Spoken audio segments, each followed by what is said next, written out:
Hi all, welcome to art and cloth. இன்றைக்கி நம்ம ஒரு சிம்பிள் பிளெயினாக இருக்க ஒரு ப்ளவுஸை வச்சு ஒரு சிம்பிளான ஒரு டிசைன் எப்படி மேக் பண்ணுறதுன்னு பார்க்கலாம். அதுக்கு நான் ஒரு பிளெயின் ப்ளவுஸ் எடுத்திருக்கேன். நான் இந்த மாதிரி அந்த ப்ளவுஸுக்கு நம்ம வைப்போம் பார்த்திங்களா, அந்த மாதிரி லேஸ் ஒன்று எடுத்துக்கிறேன். அதை எடுத்துகிட்டு நம்ம வந்துட்டு நம்மளுக்கு பிடிச்ச ஷேப்ஸில் கட் பண்ணிக்கலாம். இப்போ வந்துட்டு நான் இந்த ப்ளவுஸுக்கு ஒரு ரவுண்ட் ஷேப்ஸ் மாதிரி கட் பண்ணணும்னு வச்சுருக்கேன். ஓவல் ஷேப் மாதிரி கட் பண்ணலான்னு இருக்கேன். அதுக்கு தகுந்த மாதிரி நான் கொஞ்சம் கொஞ்சமாக கட் பண்ணி வச்சுருக்கேன். இந்த மாதிரி ஒரு 4-5 பீசஸ் வந்து கட் பண்ணி வச்சுருக்கேன். இந்த கட் பண்ணிவிட்டு இந்த எட்ஜஸ் இருக்குது பார்த்திங்களா, இந்த எட்ஜஸ் வந்து பிரிஞ்சு வரும். அது பிரிஞ்சு வராமல் இருக்கிறதுக்கு நம்ம என்ன பண்ணணும், இந்த மாதிரி ஹீட் இந்த முனையில் மட்டும் லைட்டாக அந்த ஹீட் காமிச்சிடணும். ஹீட் காமிச்சிட்டு அதை கொஞ்சம் ப்ரெஸ் பண்ணி விட்டுட்டிங்கன்னா அதோட அந்த பிசுறுன்னு சொல்லுவாங்க பார்த்திங்களா, அது வராது, வெளியில் வராது. அதே மாதிரி இந்த எட்ஜஸ் இருக்குது பார்த்திங்களா, இது ரெண்டுத்தையும் நம்ம ஜாயிண்ட் பண்ணிவிட்டு இந்த மாதிரி ஒரு ஓவல் ஷேப்பாக நான் வச்சுருக்கேன். இந்த மாதிரி ரெண்டு எட்ஜஸையுமே நம்ம ஹீட் பண்ணிட்டோன்னா அது அட்டாச் ஆகிடும். நம்ம இது வந்து கம் வச்சு தான் ஒட்டணும். கம் வச்சு இப்போ ஒட்டலாம். கம் வச்சு ஒட்டுற மாதிரி இருந்தால் அது ரொம்ப கொஞ்சம் லாங் ப்ராசஸாக இருக்கும். ஸோ இந்த மாதிரி நம்ம என்ன பண்ணலாம், அட்டாச் பண்ணிக்கலாம்.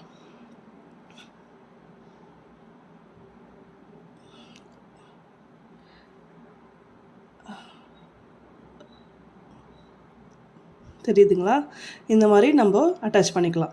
லைட்டாக ஹீட் பண்ணிவிட்டு, ரொம்ப ஹீட் பண்ணால் அது வந்துட்டு டக்குன்னு ஹீட் ஆகிட்டு பொசுங்கிடும்.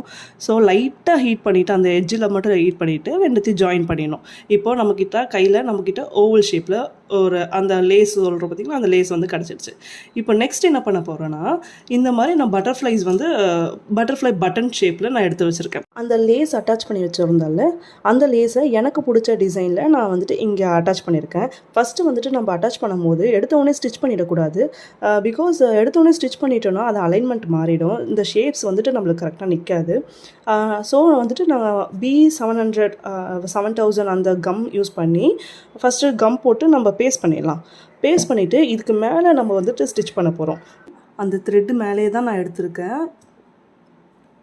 த்ரெட்டு மேலே ஊசி எடுத்துகிட்டு மறுபடியும் த்ரெட்டுக்குள்ளே கொஞ்சம் டிஸ்டன்ஸ் விட்டுட்டு, நம்ம கிட்ட போடணும்னு ஒன்று நெசசரி இல்லை, மறுபடியும் அந்த த்ரெட்டுக்குள்ளே இன்சர்ட் பண்ணிவிடுங்க. த்ரெட்டுக்குள்ளே இன்சர்ட் பண்ணிட்டீங்கன்னா உங்களுக்கு வெளியே ஆடாக தெரியாது. அந்த த்ரெட்டு நூல் இருக்கிறது வெளியே தெரியாது. பார்த்தா தெரியும், சுத்தமாக ஒன்றுமே தெரியாது. ஸோ இது ஃபுல்லாக நான் கம்ப்ளீட் பண்ணிவிட்டு உங்களுக்கு காட்டுறேன் எப்படி இருக்குன்னு.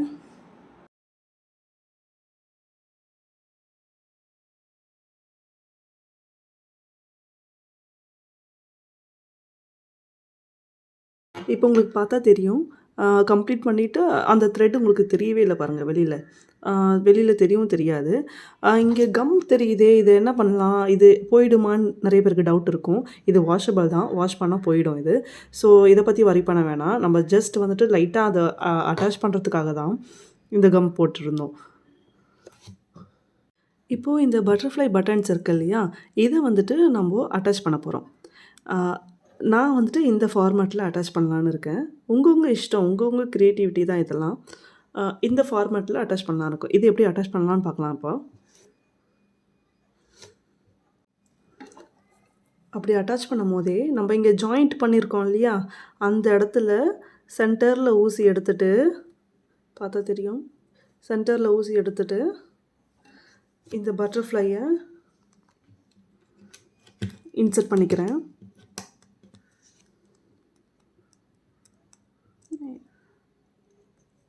இந்த பட்டர்ஃப்ளை ஹோல்ஸில் இன்சர்ட் பண்ணிவிட்டு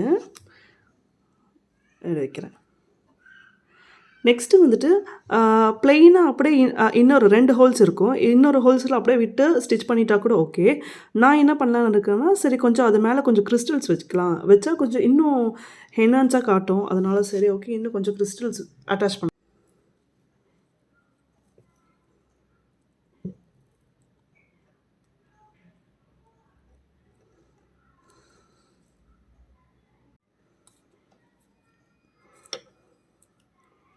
இது டபுள் ஸ்டிச்சாக பண்ணிக்கோங்க. அப்போ தான் அந்த நிற்கும், அந்த பட்டன் நிற்கும். இல்லைனா வந்துட்டு ஒரு மாதிரி ஷேக் ஆகிட்டே இருக்கும். அந்த மாதிரி டைட் பண்ணுறதுக்காக ஒரு 2-3 டைம் கூட நம்ம பண்ணிக்கலாம். அது ஸ்டிஃபாக ஒரு 3D மாதிரி அட்டாச் ஆகி நிற்கும். பார்த்திங்கன்னா தெரியும். இப்போ இங்கே ஷேக் ஆகுது இல்லையா, இது வந்துட்டு இன்னும் ஒரு 2 டைம் வந்துட்டு நான் அந்த பட்டன் ஹோல்லே 2 வாட்டி இன்னும் அந்த ஸ்டிச்சஸ் போட்டோன்னா அந்த ஸ்டிப்பாக நின்றும். உங்களுக்கு பார்க்க 3D எஃபெக்டில் அழகாக இருக்கும்.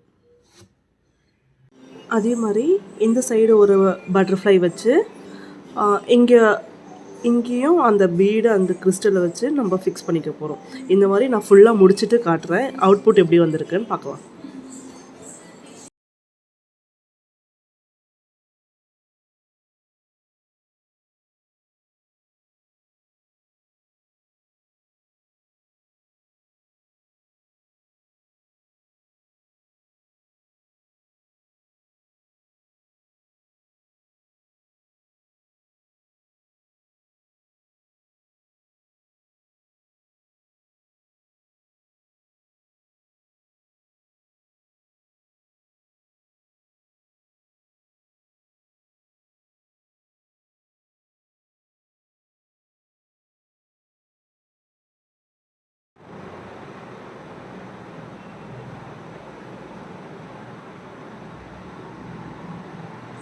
ஸோ இதோட அவுட்புட் பார்த்தாலே தெரியும். நல்லா சிம்பிள் அண்ட் நீட்டான ஒரு அவுட்புட். இது எல்லாருமே போடலாம். எல்லாருக்குமே ஈஸியான ஒரு பேசிக்கான ஒரு டிசைன் தான். ஸோ இதை நீங்களும் போட்டுட்டு உங்களோட ஃபீட்பேக் சொல்லுங்கள்.